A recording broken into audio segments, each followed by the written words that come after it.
time for Leadership of the Leaf. Great leaders smoke great cigars. Now, in their fourth season, Austin and Dice are back with more leadership advice and cigar knowledge to share. Grab a cigar and let's put some smoke in the air. Welcome to another episode of Leadership of the Leaf. My name's Austin.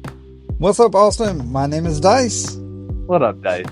What's up, man? Hey, I'm coming up with something to try to, because we stall at the beginning a lot. So here we go. You ready? Coming up with something. This is it. Leadership advice with a good cigar. Austin, what are you smoking? Well, interestingly enough, I believe we're smoking the same thing, although it's different sizes. Different sizes. Okay. The Oscar Valdez 10-year anniversary. Oh. Got a little Candela tip action. Yeah. I was looking at that when I first got it because I had like a pigtail and I was like, the pigtail's on the wrong end. Yeah. Oh, well, I guess a pigtail closed foot. And I also thought it was a band. Not going to front. I didn't tug on it, but I did when I first looked. I thought it was a band. But it's not. It's a Candela tip. That's fair. It's fair. The stark difference in color makes you almost feel like it's a band, you know? Well, it's the darkness of the San Andreas. I think, yeah, San Andreas Maduro color. And then at the end, it's like this almost wrapperish looking paper, which is actually, it's not even like green. It's a tannish green Candela. Yeah. No, yeah, I get you. I feel you. I'm not mad at you. Which, I mean, Oscar has that leaf by Oscar, so, you know, I gotta make sure it's not like a trick or something. It's fair. I don't want to be one of those idiots that like the whole thing. Be like, is it supposed to look like this? It's precedent. There's precedent. I give it to you. All right. So what Hennessy are you pairing that with? Because VS. All right. Let's move on. It is 100% VS, and you were drinking what? Glenfiddich 12-year. Glenfiddich 12-year. And I saw there was a pour of a little bit. I like it. That was good. That was good stuff. Yeah, I like that. Speaking of good stuff, did you like the Muppets or Puppets or whatever you want to call it? Your mouth looked like fucking all wonky. The puppet had your mouth open the entire time. For some reason, I was just holding up a finger this entire time. Hey, the program. I don't know what the fuck you got from it, but. That was the free version, I hope. It was Riverside. We use Riverside to record or whatever, and it says, "Hey, let's look at this AI, whatever." And I was like, "What?" So of course I click it, and I was like, "Yeah, this is stupid funny." Pretty sure I can see your teeth inside the puppet mouth and shit. Yeah, a little creepy. So good. It's okay. They also had a baby one, so maybe we'll get a baby one out of this episode. That would be, I guess, kind of on subject. Since our subject tonight is leading across generations. Yes, and we kind of alluded to this before. It's where you always says like one size doesn't fit all. Like you don't get leadership from a beam of light, and you don't learn everything that way. Yeah. So that was the idea behind this one, sir. Wow. And we're two different generations. Are we? Oh yeah. Yeah. For those of you that don't know, Dice is significantly older than I am. What? You making it sound like I'm a fucking baby boomer or something? What the fuck? I mean, not quite, but we're like basically there. No, baby boomers. All right, so here's the most common generation. Everyone pretty much knows these. I will state that. Okay, there are up and coming generations and still other, like 2 other ones, but the most common generations in the workforce today are baby boomers. These are people 61 years of age to 79 years of age currently. They value loyalty, face-to-face respect. These are your bold enduros, aged, full-bodied, dependable, and they got that long, slow burn. These are your parents, grandparents, depending on how old you are. You could be one. These are the old hats that are getting ready to retire or enjoying retirement.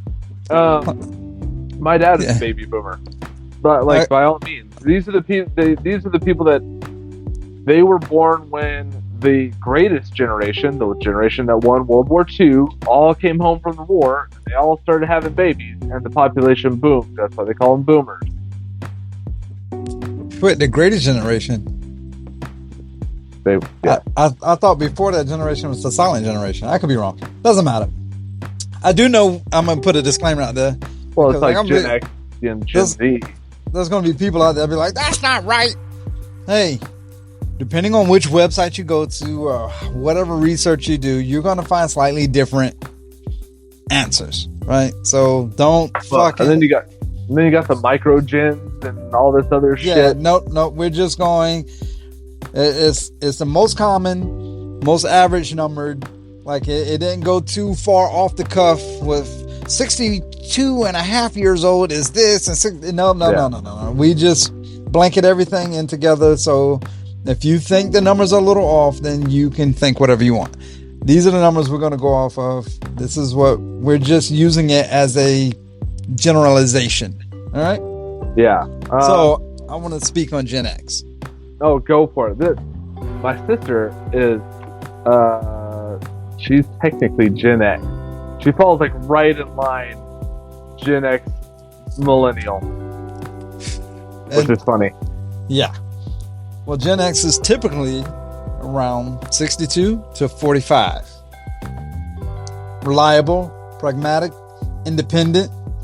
These are like those. What are you smoking? A Toro? These are like the Toros in your cigar box, your humidor there. They don't want micromanagement. I don't need no young whippersnapper telling me what the fuck to do. In fact, go hover somewhere else. Get away from me, or I'll burn you with my fucking ash. These are the wild child that were raised on fucking in the 80s, 70s, and 80s. Latchkey kids is what a lot of people try to call us. I mean, call them. You were right. Okay. Yeah. You're on the high side of that generation, but it's fine. But it's the generation where I'm not going to call. I am going to call the baby ugly. Yeah. Not coddling. Fuck that.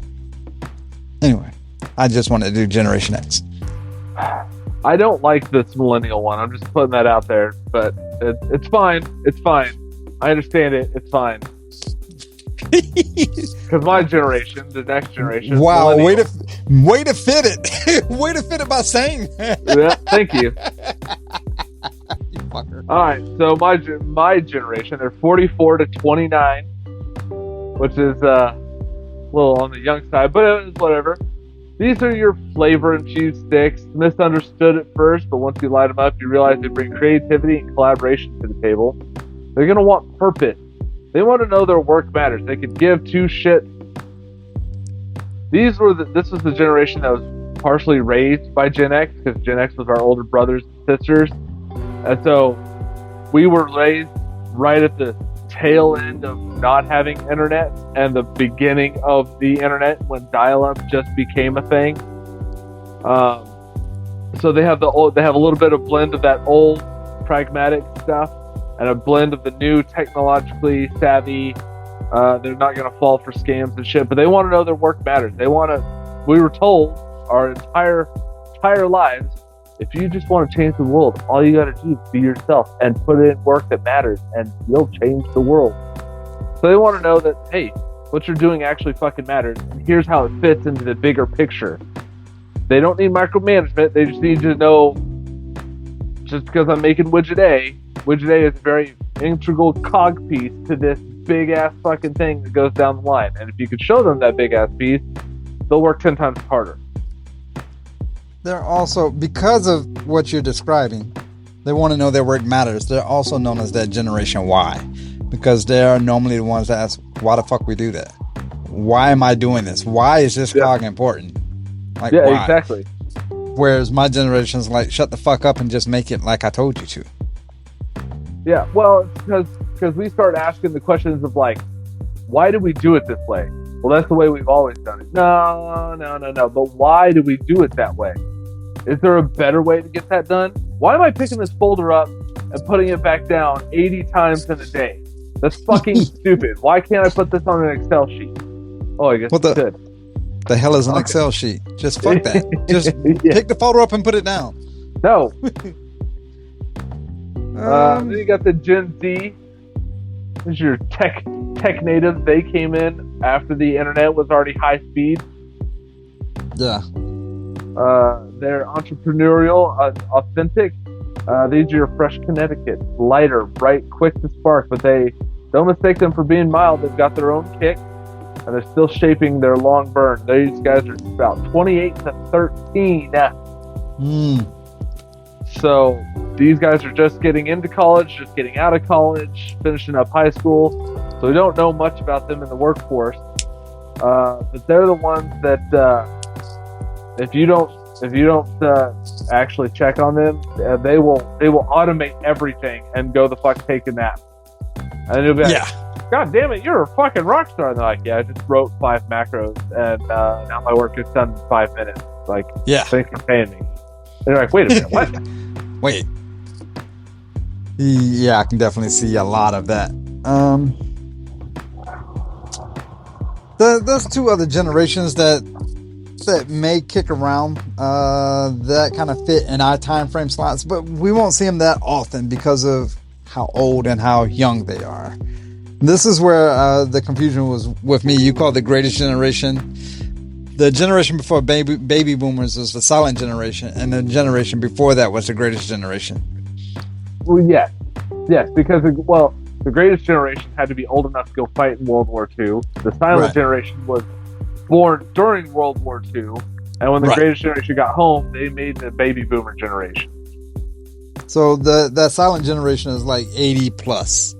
Yeah. So there's no disrespect to our older generation. There's not many of them out there. And Generation Alpha is the one that's coming up. That's the generation you probably hear saying that fucking shit, 6'7" bullshit. 6'7". Yeah, so that's Generation Alpha, and that's normally around 12 years or younger. Yeah, it's like 2013 to 2024 birth years.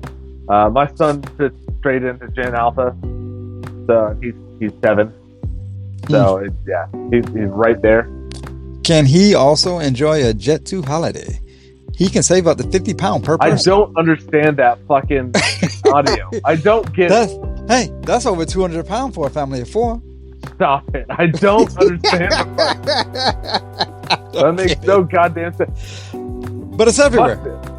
It's everywhere. I don't just understand. Like the 6'7" bullshit. I don't know. My kid now is in the K-pop Demon Hunter, so I got those fucking. What's up with that? So that Soda Pop song or whatever it's called? Oh, yeah. Hey, get it, bitch. Fucking God, I don't know how many times I've watched that goddamn movie. I've yet to watch it. So lucky you, sir. Lucky you. My kid was actually talking shit about it, so I was like, sweet. Thanks for getting that in my head. All right, but here's the thing. Yeah, leadership's not a one size fits all. You can't light up a Connecticut and expect it to smoke like a Maduro. Same with people, right? Different generations bring different strengths, quirks, and let's just say unique challenges. Like the baby boomer generation, they value loyalty. These guys were raised by the generation that spent 20 years at the same company, retired with a gold watch, and that was handshake means something. Yeah, that was their oh my god, this is great. So they value loyalty. They're like, I'm gonna stay at the company until you just really fuck them over.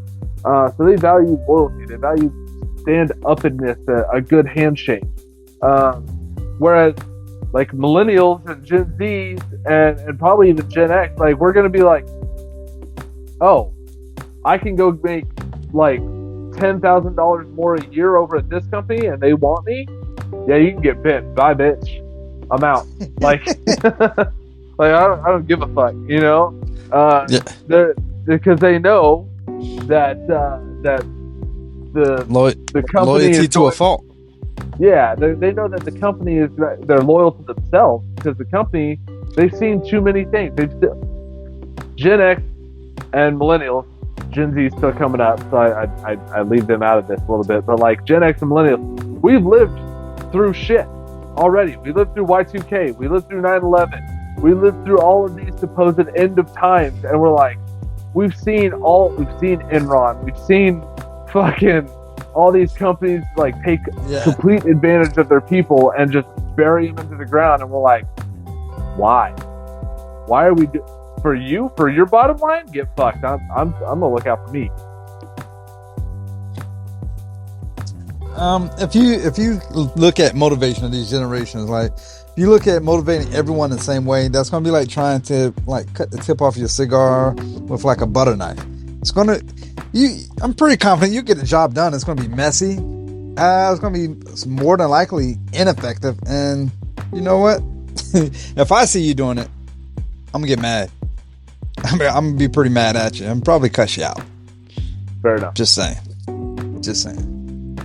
What the fuck are you doing? Yeah, I'm gonna fuck you up. The finesse of leadership is knowing who you're working with and how to light the fire without burning the whole damn thing down. Look at this fucking analogy over here. Analogy having motherfucker. Hey, you have an analogy for your first third? The shit's tight. It is tight. So I did read one review where it was saying it was tight. I was kind of making fun of it because it was a closed foot, but no, this shit's tight. Like I'm like having to. I feel like I have to constantly puff on this thing to keep it lit. But anyway, no, it's good. It's good. It definitely. Jesus. Cocoa. I don't want coffee. Yeah.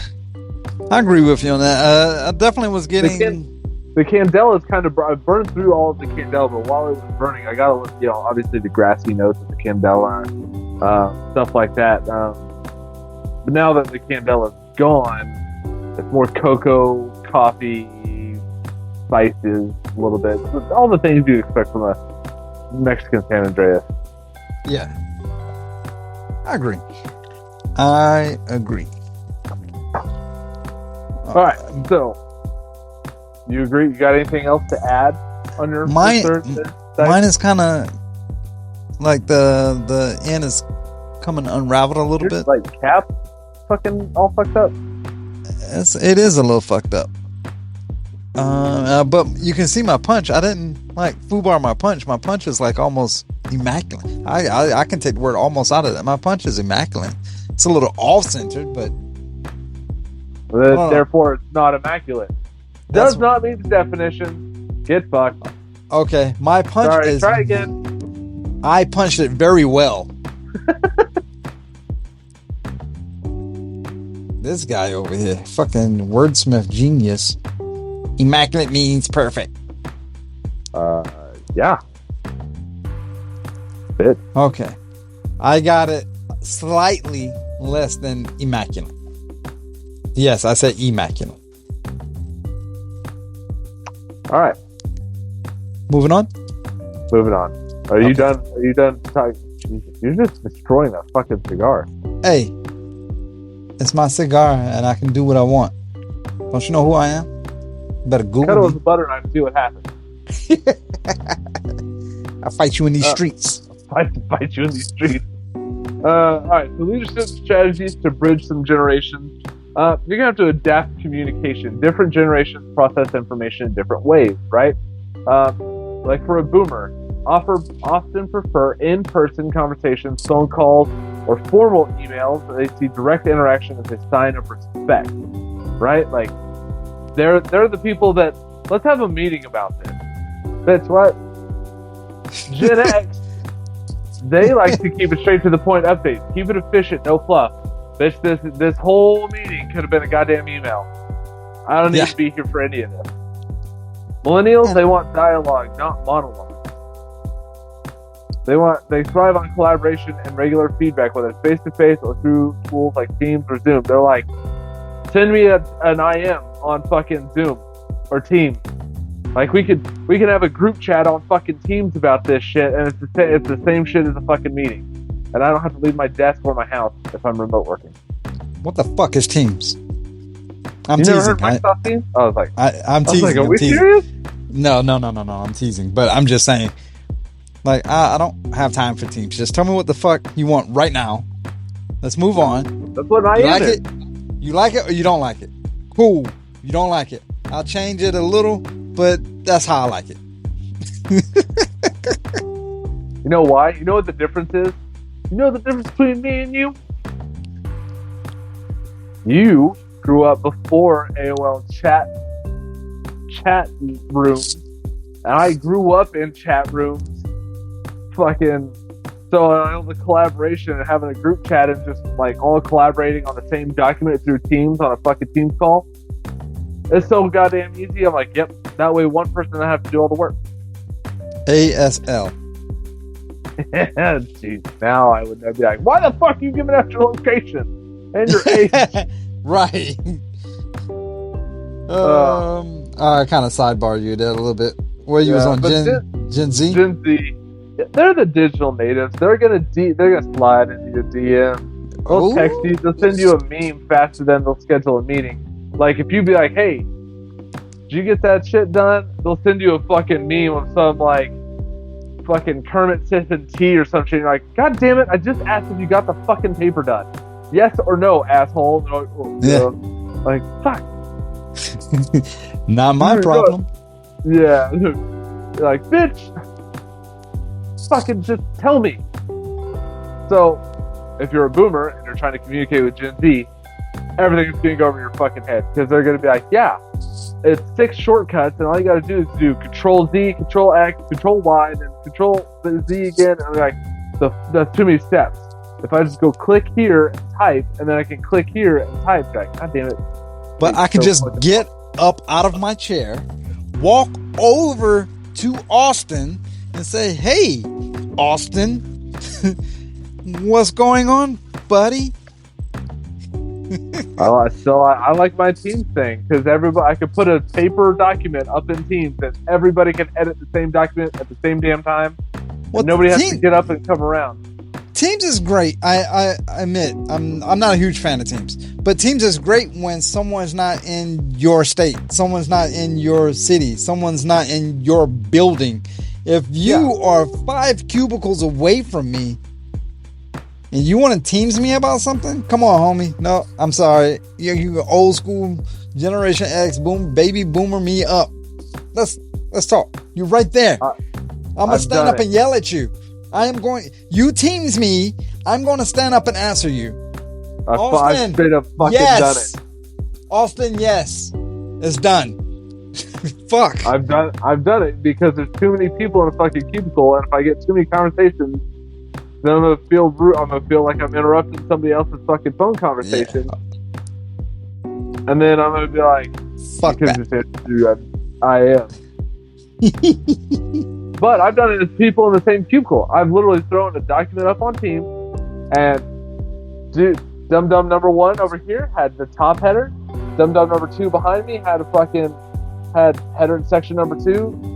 Guy over there had section number 3, and I had section number 4. We all were working on the same document at the same damn time, and it all finished at the exact same time. So I didn't have to wait on him to finish, then him to finish, then him to finish, then to me. I literally all worked on at the same time. I'm just old school. I want to know what he done first. I want to know what you're doing second, and whatever third. I don't want to be redundant and put the same shit in the same document. Whatever. It's too much collaboration for me, sir. At the same time, collaboration, forget that. Let's have a meeting. Nope. No, God damn it! I could just send an email. All right, the best leaders learn how to code switch their communication style, meaning they're just not just the message, but also the medium to meet each generation where they are. So think of it like cutting a cigar. They're not always going to use the same cutter unless you're me. But even then, I have to switch it up, right? Like sometimes it's going to be a straight cut. Sometimes the punch works the best. sometimes a deep V or a V cut. Same cigar, different approach. And you get different things out of it. Yeah, look at it. A Lancero, right? You're necessarily not going to try to punch a Lancero. I mean, I think you can manage, but thinking about it, you're not going to really punch a Lancero. Or one of those gigantic CV cut that motherfucker, because it's going to take so much off. Right. And for non-cigar smokers that are leadership guys that are just listening, a Lancero is pretty thin. It's not a big ring gauge, so you don't want to use a punch or a deep V on something such a small ring gauge. Anyway, that's the way you're going to look at it. Like, I'm not going to come up to a baby boomer and be like, hey, what's up, homie? You down? You down for some DM? I don't think I would say that at all to anyone. Shut up. Yeah, no.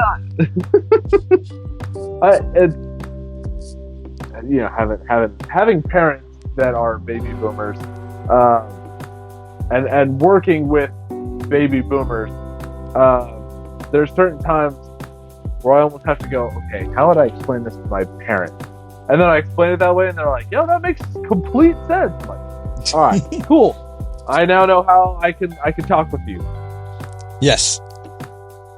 But people of my generation, I'm like, hey, I have this thing here, and here's these 6 acronyms I'm going to throw at you all at the same time. You're going to understand everything, and I might throw a meme in there for funniness.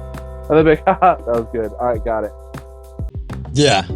I've seen some turnover, like notes and logs and stuff at work, where it actually has the information that you need, and then it ends with a fucking meme. I'm like, yeah, you motherfuckers. I wanted it to be funny. Why is work out of stuff? Like, you bitch. So that's the first one. Change how you're fucking talking to people, right? It helps. Number 2, you got to balance tradition with innovation. There's a lot of strength that comes from tradition. Correct. But as we always say, just because we've always done it that way, does not mean it's the best way to do that thing.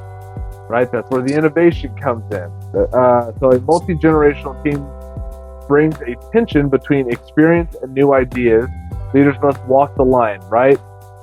The new Johnny Cash. Millennials, yeah, walk the line. They're going to come in. They're like, well, why can't we do it like? Let's do it like this. And all the old heads are going to go, we've tried it. It doesn't fucking work. Blah blah blah. And then they're going to be like, sourpuss, this is why we came to this conclusion. And you're like, yeah, you tried it how many years ago? Probably about 20 years ago. Okay, whole new culture in here, whole new technology, and a whole set of new motherfuckers. Let's give it another shot. So you want to protect what works, the hard-earned wisdom, the proven practices that keep the ship steady, right? Safety is always something that should be the forefront in like a manufacturing job, right? Like, safety is key. Yeah, nothing's going to change that. Nothing's going to change that. You can change how you're going to be safe, right? New technologies, new bump caps, hard hats, steel-toed boots, composite-toed boots now. All of that sort of shit, right? Like, great, but you're still being safe.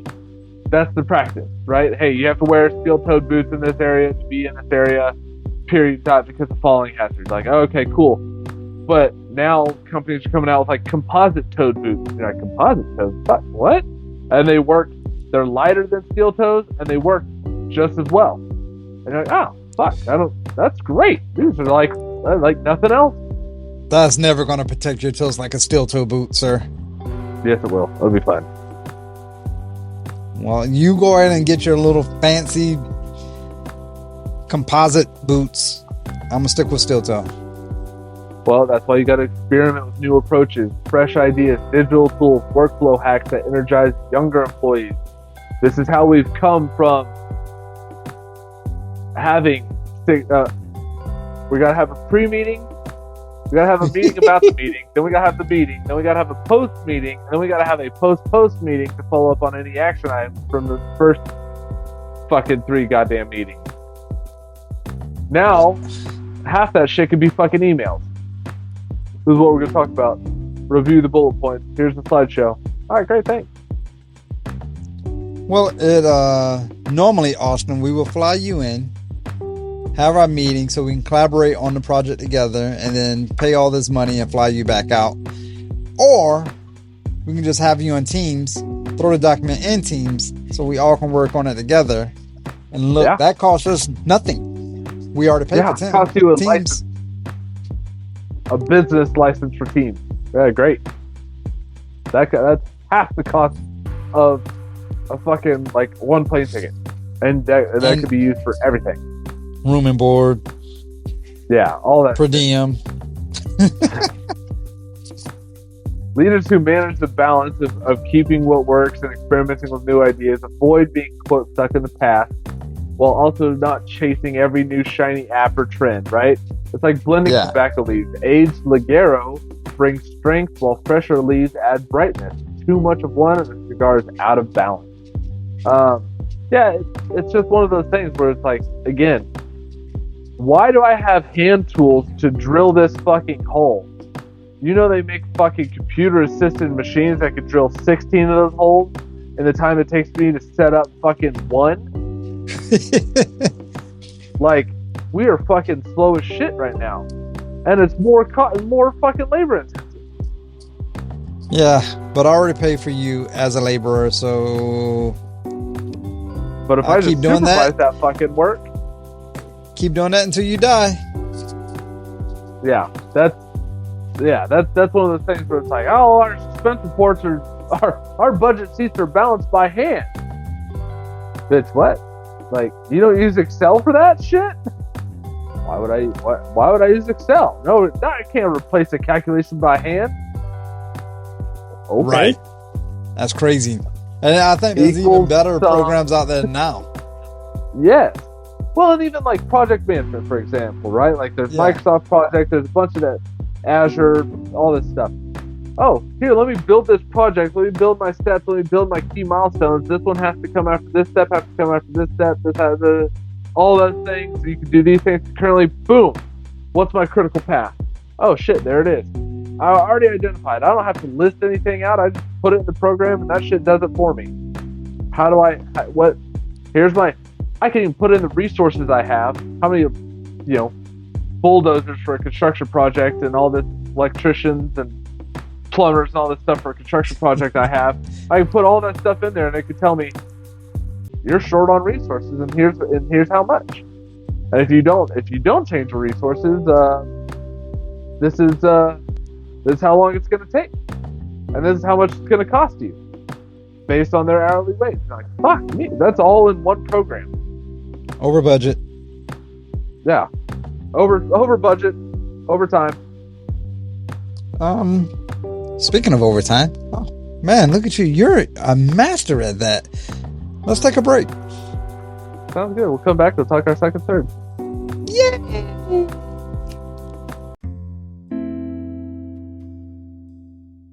This is retired machinist mate first class George Kreischer, or better known as Crash. And you are listening to the Leadership of the Leaf, hosted by Dice and Austin.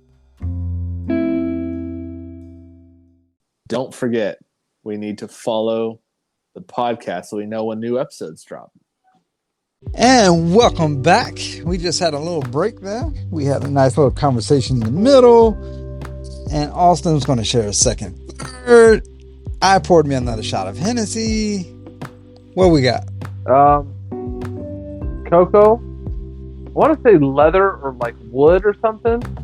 And then some spice, like baking spice or like red pepper or something. Yeah, I don't want to say off because that's going to make it sound bad. But I got a distinct, different flavor note in the second third. And I got the cocoa. And I don't know if I want to say maybe it is leather, but it's something different. Like maybe a spicy leather. I'm not spicy. No, not spicy because it's not spicy. Well, I want retro. It's subtle spice. Retrohale. And tell me subtle spice. And then we continue our talk. Retrohale first. Bitch. Okay. You get that spice? I did not. It was actually kind of perfumey for me. Hold on. Let me do it again. Interesting. All right. Well, in fairness, I am drinking whiskey, which is a spicier beverage. You're drinking a more floral beverage as your Hennessy. Yeah. My retro inhale was like when a girl is using like perfume and she's done, and then like the actual prettiness smell is gone, and then you get like a chemically whatever aftertone. Okay. Interesting. Well, that's what I got. And also mine's a different size than yours. That's true. That is true. That's fair. All right. Let's continue the show. What are we on? Flex motivation. Not everyone is driven by the same. Are you flex? This is a no flex zone, sir. You said flex. These millennials, I swear. Not everyone is driven by the same carrot on the stick. It just doesn't. Goddamn right about that. It doesn't. Well, I kind of disagree with that statement because money. Baby boomer down to generation beta. Agreed. Well, agreed.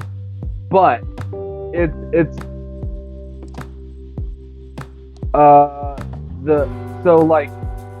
I'll give. We can use us as an example, right? You have a job, and I do. I have a job. Surprisingly, you do.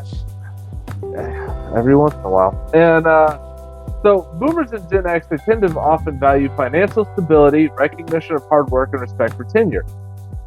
Right? So they're willing usually to take less money to stay at a place that they feel respects them versus switching to a different company where now they're the quote-unquote new guy, but they could be making 15, 20 grand more per year, but they're now the new person, and they don't know how things work over there, and I don't know where stuff is anymore. I don't know all these people that I get to talk to on a daily basis. Whereas millennials and Gen Z, we seek purpose, career development, work-life balance, and authenticity. Like, work-life balance is fucking huge. And you have a work-life balance, right? Like, and I've talked to you, and I'm like, Dice, you should leave your job. You're not respected there. And you're like, yeah, but the work-life balance, I can't fucking beat it. I'm like, okay, that's fair. That's worth something to you.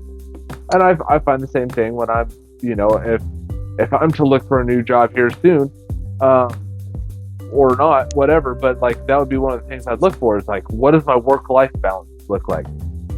What does the leadership of the people that I'm working with, are they genuine?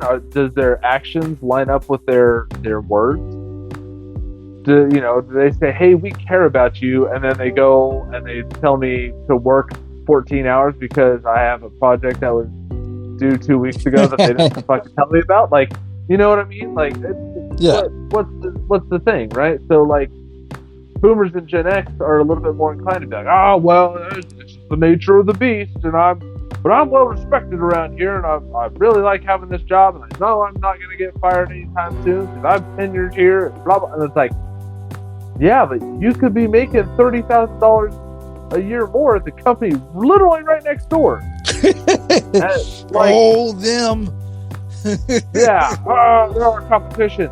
Yeah, and they're willing to pay you fucking more. Bye. And they'll let you work remotely from the house. Remotely.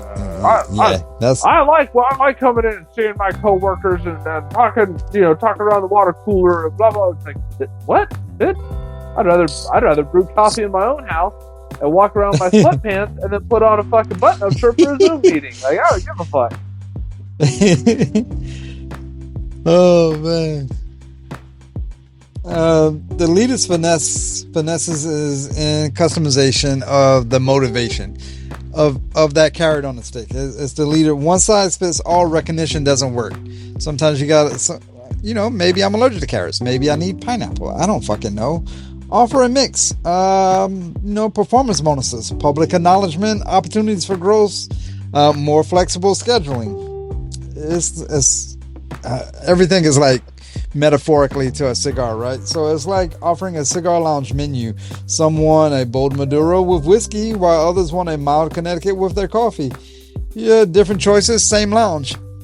It's one of those things, like, not everybody wants that with more money. Not everybody wants the work-life balance. I hate my life at home. I love being at work. Great. Yeah. What shift you want to work? You want more hours? Hey, here's a good one. Scheduling or whatever. How many people at work would prefer a 10-hour day for 4 days as opposed to a 5-day work week? Absolutely. And that goes back to the work-life balance situation. And then it falls in the same category with the people that value more money and more pay, because now instead of a 12-hour, you're only adding 2 hours on to a 12-hour shift as opposed to adding that extra 4. Yeah, well, so like, and I don't think we want to get it twisted, right? Like, just because you're dealing with a Gen X or a Gen Z or a millennial or whatever. Oh yeah. Each person is different, right? So like, I know people in my same generation that they're like, I like public acknowledgement. I, for one, fucking hate public acknowledgement. I don't need that shit. I need to. You can pull me into the office, say, "You're kicking ass, and I see you, and that you keep up the great work." And I'm like, "Fuck yeah! Can I have time off this Friday to go fucking fishing?" And they're like, "Hell yeah, man! Bye." And I'm like, "Great! I'm happy. I don't need anything else, right? Like, I'm good. I don't need you to give me a fucking plaque." But there's other people that are like, "I want the employee of the month and the parking spot with my name on. I don't give two shits. I'll park in the back of the parking lot, and I'll walk my happy ass in. I don't care." So everybody's a little bit different, but yeah, like for me, work-life balance is huge, and there's a lot of people that clearly are like, for me too. Yeah. Well, and there's a lot of people that may not have the best home life for whatever reason, one reason or another. Or I wouldn't say best home life. Some people are single or just don't have that home life to go home to, where it doesn't bother them. It doesn't matter to them. Yeah, it's funny you say that, because there was a guy, I had to cover a shift for him for a little bit because he was taking some vacation time, and I walked in and this guy was single and I was not, and I'm not, obviously. I have a kid and a wife. So when I got in there, I was like, "Here's the line in the sand. We get this line done, we can get the fuck out of here." And everyone's like, "Hell yeah!" And they went to work and they busted their ass. They got they met the line in the sand, and like we're supposed to be like for 12 hours. They got it done at 11 and a half, 11. I was like, "All right, let's get the fuck out of here." And everyone's like, "Oh, that's fucking great." And I was like, "What is going on?" And I'm like, "Oh, the guy you're filling in for, he never lets us go early. He just keeps adding more shit because he's single and has no life. And so he just, if we meet his line in the sand, he just pushes it further." And I was like, "Now fuck that. My line in the sand is meant to be 12 hours worth of work. And if you guys get it done at 10, great. That means I get more time with my family. You guys get more time with your family. And everyone's fucking happy." And they're like, "Oh, hell yeah." So we're the same generation, but different styles, right? So it is what it is. I mean, it's the same. Like some Connecticut's can be strong as shit, and some Maduros can be weak as fuck. I mean, not everything fits in a nice little pocket. Yeah, exactly. All right, so number 4, you got to foster mentorship and reverse mentorship. Generational diversity is a gold mine for mutual learning. Older employees could share institutional knowledge, professionalism, and patience. And younger employees bring that tech savviness, new cultural insights, and fresh problem-solving approaches. The older employees like, "Hey, why do I keep getting these emails from this place saying that this is my job? I don't think this is my job." And like, "Oh, that's because the other guy that you replaced used to do it, but it's actually their job down the hall." And you're like, "Oh, what the fuck? That'd be good to know." Like, kick it over to them. They're like, "Oh, we've been wondering where these were." Like, got it. Now, older generation helps you out. But then the younger generation is like, "How do I set up an out-of-office reply for my fucking email? I'm going to take vacation." Right? Like, "Oh, here, let me help you out." It goes both ways. Reverse mentorship builds that mutual respect and reduces stereotypes. So you could say like, sure, the Gen Zer may teach Gen X how to use Teams, but the Gen X could teach the Gen Z how to actually survive when the Wi-Fi drops, and that's a skill you don't learn from TikTok. What I found Tickety talk. in my tickety talks. What I found in my work environment is, I don't know, you can call me grumpy old man or whatever the fuck, but I am teaching the younger generation respect. Like, stand up when you're talking to the vice president of the company. How about that? Yeah. Like, it's just simple little things of showing respect. So I don't know. Maybe that's just me. No, it's fair. Like, if you have a dress code or something like that, and you got a younger employee that's just like pushing the boundaries of the dress code, you're like, hey, that shit doesn't fly. Well, why not? Let me tell you a story about fucking Nine Finger Johnny, because he wore a ring during the trying to be a machinist, and he, popped his finger off. Like, oh, that don't makes sense. sit down and shake my hand. Yeah. Don't spin around in your chair all slouched over and just put your hand out. Like, bitch, stand the fuck up. You can lead. Number five. You can lead with humor and what's that? Humanity? I can't read. I need my glasses. Shut up. You old ass motherfucker. Generational differences can cause friction, but they can also be a source of laughter and connection. A good leader, like myself, uses humor to diffuse tension and highlight strengths, but not weaknesses. Example, when a boomer insists on printing a report and a Gen Z insists on putting it in the cloud, laugh about it, then point out how both those approaches together create a backup and accessibility. Like, yes, it's nice to be able to read it. Of course, some people want something handwritten, but you will never lose this piece of paper if it's in the cloud, right? I mean, everything is going to the cloud. I just started using the cloud at work. I'm pretty sure you're a cloud user because you're a fucking, you motherfucker. Until the internet goes down and you're like, oh, fuck, I can't get shit. Hey, I remember Dice had a hard copy. Yeah. Hey, there's certain things I print off of, like, how to do. I print them. I have a little binder of, like, fucking Austin's dummy terms. And I learned it from a guy that's really old named Dice. And I would pull that out and, like, and people like my younger generation, they'd be like, I'd pull out this fucking big ass white binder, and I'd just slam it on the ground. I'm like, here's how we do this. And they're like, why is this all printed out? I was like, bitch, do you know how long I've been doing this? Do you know how many times that I do this now that I've moved on from the roles that do this? Like, as a manager, how often I fucking have to do this one particular process now? I don't have to do this process that much, so I put a fucking how-to together in case fucks like you ask me how to do this shit, and this is how you do it correctly. So you can follow that step-by-step guide. Touch my little Grinch heart with that one, sir. They laughed at me. They called me old. I said, guess what, asshole?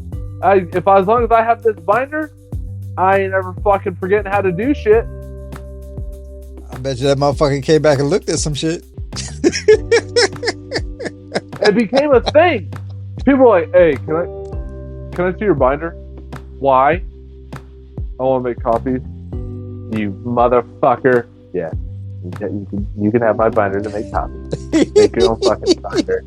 But I know it's a really good idea. I like having it so when if I have to go out in the field or something to do whatever, like if I go to an offsite, I know how to fucking do this through the. I'm like, yeah, too fucking nice, isn't it? Yeah. I made one on a computer when I first started because I was at a different position, and I was like, I'm gonna do this like old school like that, but I didn't print it out. I just left it on the computer like a PowerPoint, almost a PowerPoint presentation. And years later, I saw someone using it. I was like, hell yeah. Yeah. I used to write shit down in like a green notebook. Fucking notebook I had. I just started writing shit down. I'm like, this this is this, and this is how I get to this, and then I'm like, started writing it down, and then I was like, this is taking a long time. I could type this up, and it would be a lot faster, and I could print it out and put it in a binder. Yep. But it's like having both a humidor and a travel case. One keeps things steady long term, the other gives you flexibility on the go. Leading across generations is about adaptability. What? You gotta adjust how you communicate. You asshole. I can see the Balance. notes. Balance old and new, personalized motivation, and encourage shared learning. When you do, generational differences stop being walls and start being bridges. It's definitely one of those things. It really helps because the old heads gives you a sense of perspective. They give you the why. They can give you that why that the younger generation is looking for. Like, I don't understand why I have to create 3 different things, slideshows for 3 different people that all say the same shit. Why can't they all use one? They're like, oh, let me tell you why. And they're like, oh, okay, that makes sense. It's dumb, but I understand it now. All right, cool. I have to. It's one of the things that I look for whenever I start a new position, start a new whatever, is redundancies. I mean, I'm gonna ask that question like, why? The first one I first start, I'm gonna do your redundancies, but then I'm gonna figure out like, why does Austin need a copy of this report? He doesn't use it. He doesn't read it. He doesn't even need it. Why is he getting a copy? Well, we always send a copy to that desk, whoever's working that desk. Well, let's not send him a copy for 2 weeks and see if he asks for it. Yeah. Oh, he never asked for it because he doesn't use it. It's a redundant process. Stop. Let's, clear out some of this. I guess that's my millennial approach to some things. I don't know. I've stopped giving updates that way because for years the person that had my position was giving a weekly and a monthly update to bosses, and I never understood why. I was like, do they even look at this? And he's like, I have no idea. They asked for it once for like 6 months, and then I just started sending it every time. They never stopped. They never said anything. Never told me to stop. So I was like, okay. So I had the information. I had everything built, and I just didn't send it for like 2 months. Nobody's asked me about it, and it's been 3 years. And I was like, well, guess what? I'm not fucking doing it anymore. Every once in a while, I get asked, they're like, hey, what's our status on this? I'm like, oh, here it is. And they're like, oh, all right, cool, thanks. But I know I'm not doing a weekly and monthly project anymore. For no reason. Yeah, for no. Why? There's absolutely no reason. Yeah, it's one of these. It's one of these things. There's some takeaways, right? There's some takeaways from everything we was talking about. You don't want to assume, as you, me, that whole thing. You don't want to assume. Ask people what drives them. Austin, what drives you? Money. Got it. You'll get a pay raise next week. Time off. Great. You're allowed 30 days a year, but you can't use 30 days consecutively. Well, cool. Shit. But okay. Good. Glad we're good. Another takeaway: you can balance tradition with innovation. You can respect the old ways, but don't get stuck there. I'm like, why did you send that report? You didn't need to. Now 3 years later, you still don't need to. Yeah, but exactly. The old way was I just send a report. Well, you want to create space for each generation to shine. Some generations may take a little longer. Some generations see their shine a little different, but you want to create that space for them to shine. And one of the last takeaways is you want to be the bridge builder and not the barrier. Like, I don't understand why Dice can't get it together with teams. Let's just cut them off. Let them go. Yeah, fuck that guy. What? Wait. Wait. What if we taught him how to team? What if I gave him a how-to on his desk? Well, what happens is we looked at his computer that we provided him, and Teams isn't even on it. Oh, well, shit. That's a problem. We should fix that. That's probably why he had no idea what the fuck Teams were. Yep. Yeah, remember, it's not your job to smoke your favorite cigar every single time. It's to appreciate the whole humidor, know when to smoke the right cigar for the right occasion. All right, let's do a quick real-world example of PepsiCo, and then we can get into our final third. Jesus Christ. Wait, you okay? You all right? Yep. What's wrong with PepsiCo? PepsiCo. Did you know PepsiCo had a CEO named Indra Nooyi? Well, I butchered her last name. Guaranteed. Nooyi? Is it Nooyi? Sure. Just call it Indra. I'm going to say that. Indra. Yep. Indra. All right. Indra. She had a workforce spanning baby boomers all the way down to incoming Gen Z interns. She recognized early that a one-size-fits-all approach would never work in such an environment. So she had to adapt communication. She kept up face-to-face town halls and direct letters for older employees who valued the formality. And at the same time, she used digital channels, video messages, and open feedback loops for younger employees who wanted transparency and speed. She then had to balance tradition with innovation. Baby boomers and Gen X employees often respected Pepsi's legacy brands like Pepsi-Cola, Lay's, and the like. Millennials and Gen Z were more focused on health and sustainability. So Indra bridged this gap by keeping Pepsi's core strong while also launching healthier products like Naked Juice, Sabra hummus, baked chips, and making bold sustainability commitments. That's one of those things where it's like, hey, Gen Z and Millennials have to. Science has gotten better, so we now know that fucking all the petroleum dyes and fucking all these products are probably not the best for us. Maybe we shouldn't fry everything in lard. just saying. Well, I remember when Naked Juice came out. I was like, Naked Juice? What the hell? Baked chips? I'm not a fan. But I remember when it came out. I like them sometimes. She had to flex that motivation, so for long-tenured employees, she emphasized stability, loyalty, and honoring their contributions. For the younger generation, she focused on purpose, tying Pepsi's mission to health, wellness, and global impact. It's one of those things where she also fostered mentorship, where she openly encouraged reverse mentoring programs where younger employees taught executives about digital marketing, social media, and emerging consumer trends.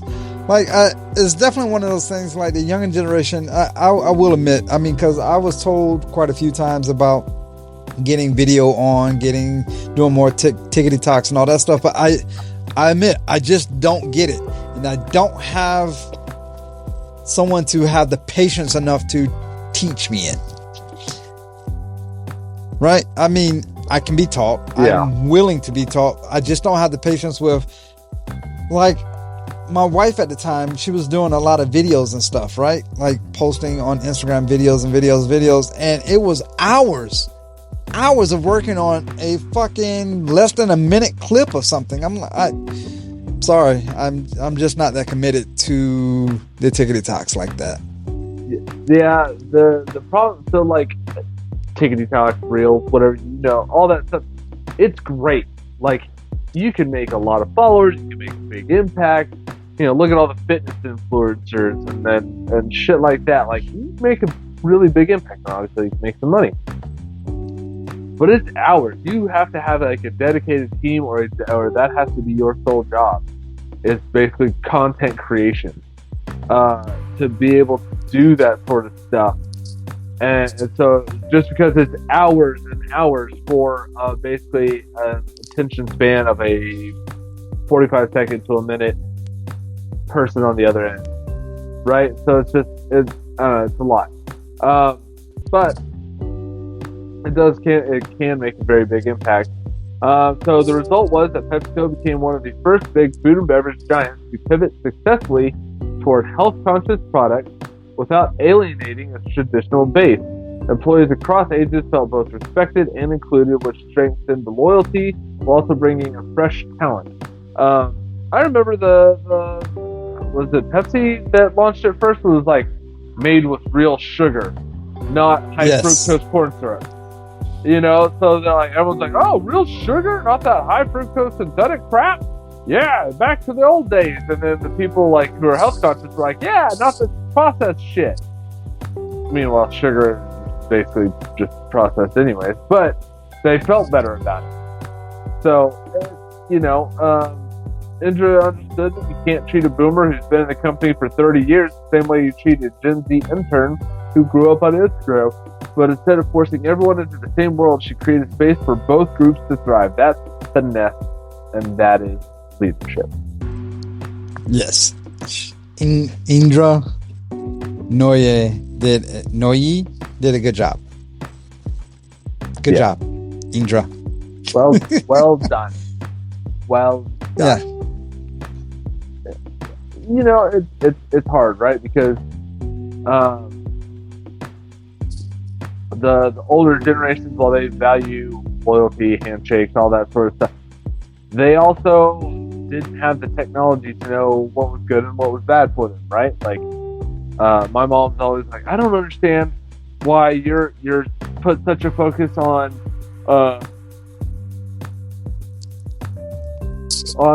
you know, brown rice or whatever. And I'm like, or unprocessed this. And I was like, yeah, because I don't.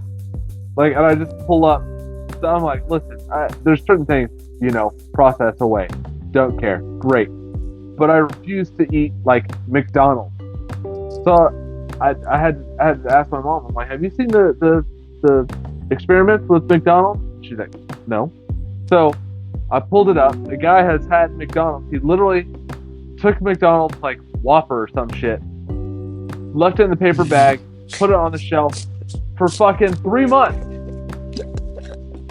Pulled it out after 3 months. That shit still looks the exact fucking same as it did when he bought it.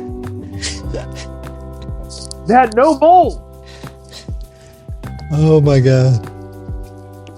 That's disgusting. Hey, everyone believes you. Everyone believes you don't eat McDonald's. Everyone believes you 100% right now. Because you just said Whopper. Oh, Whopper. I did say Whopper. Big Mac. God damn it. It's all good. Burger. It's all good. Burger. But no, it's all good. Then he pulled out, like, I knew what you meant. Burger King. He did pull out a Burger King Whopper. That shit had mold on it. Then he pulled out a Five Guys burger. That shit was, like, decaying. It smelled like shit. Like, all of that sort of... But the McDonald's didn't smell. It didn't decay. It had no mold. I was like, that's not even fucking food at this point. Right. And, you know what I mean? It's like Velveeta. Velveeta's a fucking, you know, a molecule away from plastic. Yeah, okay, fine. But it's like, Jesus, this shit doesn't even fucking... Like, have you ever tried to burn the Kraft singles? Have you ever tried to do that? I've seen a video of it. No, I have not. It doesn't melt. Myself. It burns. It straight burns. It turns black. It doesn't melt like normal cheese might. It fucking burns. That's disgusting. That's the sort of shit that I'm like, that's why I care. There we go. I was like, how did we get here again? Oh, yeah. We were talking about healthier, that's why I care sustainable. That's why I care about the healthy stuff, right? Quote unquote, as my mom likes to put it. Because I'm like, I don't want to eat McDonald's because I don't have no idea what the fuck is in there anymore. All I know is that shit doesn't, like, real food would turn moldy. Me sitting it out for 3 fucking months in a fucking, you know, in a plastic bag or a paper bag or whatever. Like, that real food would turn moldy and decay. That shit hasn't fucking changed. I don't know if this is. I don't know if this is true or not. I don't know. I just heard this. In the pyramids of Egypt, they found McDonald's fries. Left there by a bird. I'm kidding. I'm poking fun. Yeah. But what I'm not poking like, fun. Could you think about that? Like, would you want to fucking sit there? That's disgusting. I don't eat McDonald's that much anymore at all either, sir. I'm not going to say at all. I'm not going to say at all because I'm not going to front. Like, sometimes if they have a Happy Meal toy that I want, I'm getting it. Sometimes when I want a McFlurry, I'm getting it. Sometimes when the local hockey team wins and they want to give me something for free, I'm getting free. I like you. Austin was one of my favorite words, sir. Free. Come on. Boom. And they want to give me something for free? Okay. All right. Yeah. What we should be talking about though is our final third. Yeah, totally sidebarred with the healthy, as we puff on cigar. This is a healthier cigar, I was told. All right then. Hey, cigars mold. That's true. They're you real. witnessed that firsthand. These are healthier than fucking tight. McDonald's burgers. My draw is tight. There's a stem there. I'm not going to hold that against it. Stems happen, right? That ain't sticky as sticks and stems. I'm still getting. I like when you said leather because mine's mellowed down to more of a leather component to me. But I'm still getting hints of cocoa on top of that. So if you could like rub your cocoa on a leather belt and just waft that into your nasal cavities. Are you getting any spice at all? I haven't got any spice. I want it. I want that spice. That's interesting. So I'm getting spice on this. Like the tip of my tongue tastes like black pepper almost. So I get the leather, I get the cocoa, and I get a spice. Maybe my Hennessy is taking that spice away, but or it dulled my palate to where the spice is not hitting it because Hennessy is a little sweeter on the. Not sweet because people are gonna think Hennessy is fucking sweet, but floral.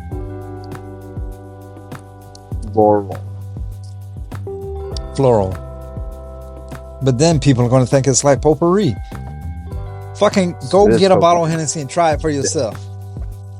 Fuck you. You're potpourri. Either way, I'm not getting. I mean, I can force it because you said it, and now it's in my mental. But no, I'm not getting spice, man. Interesting. All right. Well, okay. That leads us to the last question, which is single, 5-pack, or box worthy. It's time to answer the question: is a cigar box worthy, 5-pack, or just 1 or 2?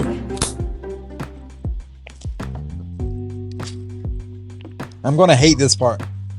I'm gonna hate this part because everything I know about the cigar, everything I know about Oscar, everything I've smoked, the Leaf and different. We smoked, I think, a Lancero one. Like everything leading up to this should say box worthy. Like hands down, I should say that word.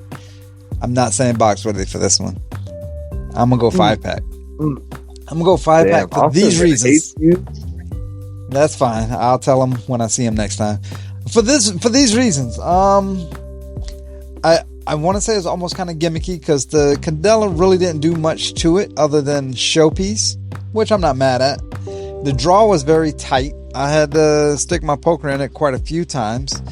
I don't care too much for that very soft ash. This is a personal, so this is my thing. I'm not saying it's bad. I'm just saying my preference.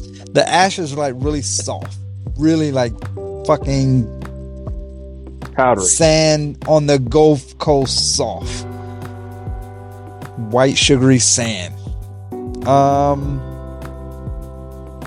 I wish I got more complex flavor notes out of something that was considered a 10th anniversary. I know it scored very well in Cigar Aficionado. I think it scored like a 91 or something like that.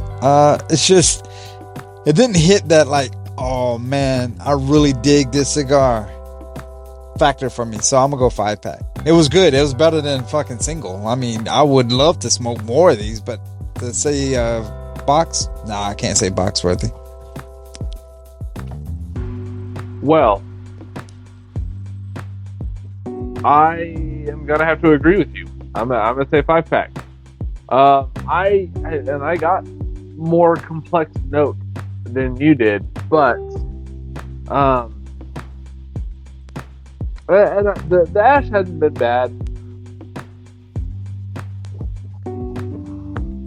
The draw has not been super tight for me. It was in the beginning, but again, it was a close push, so I'm not knocking that against it. Burn line's been super crisp.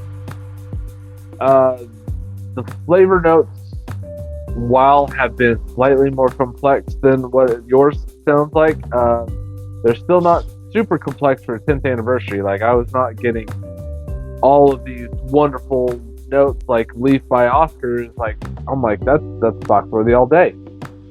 But I didn't get the same complexity out of a 10th year anniversary. It was kind of weird. It just, I hate to say X Factor, but the X Factor wasn't there for me.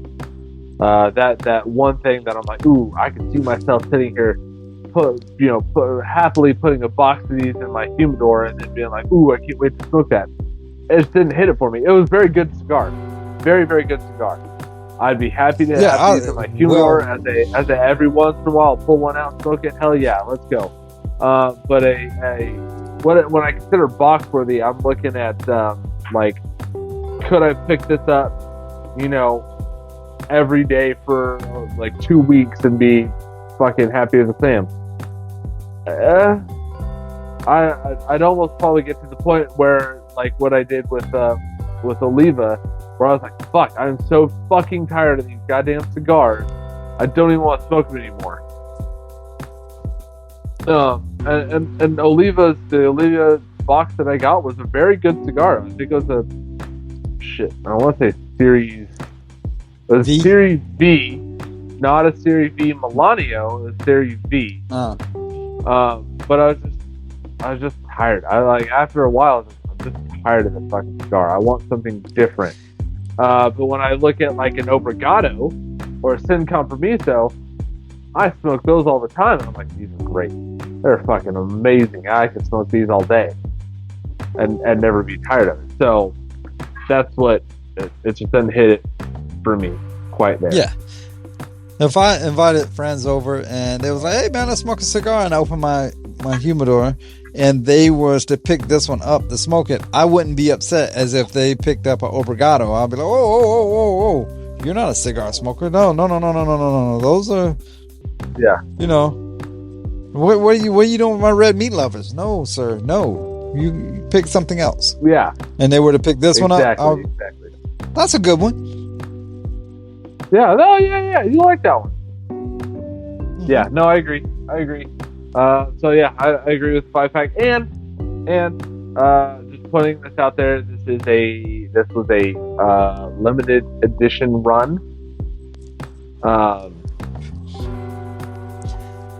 So yeah. I don't even think they make these anymore. I don't know. When I bought mine, Uncle Roger at Cigar Outlet, largest humidor in Las Vegas, whatever, he said they were discontinued. So I don't know if he's gassing me up or what. I don't know. I did a very little research on it, but I do know they are unlimited. So maybe he's right. All right. Well, until next time, I'm Austin. All right, Austin, and I'm gonna stay dice.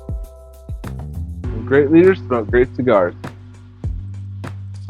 Facts. Thank you for listening to Leadership of the Leaf. The comments and opinions expressed by the host and guests does not reflect the opinions of those that broadcast this show, nor does it reflect any of our affiliates.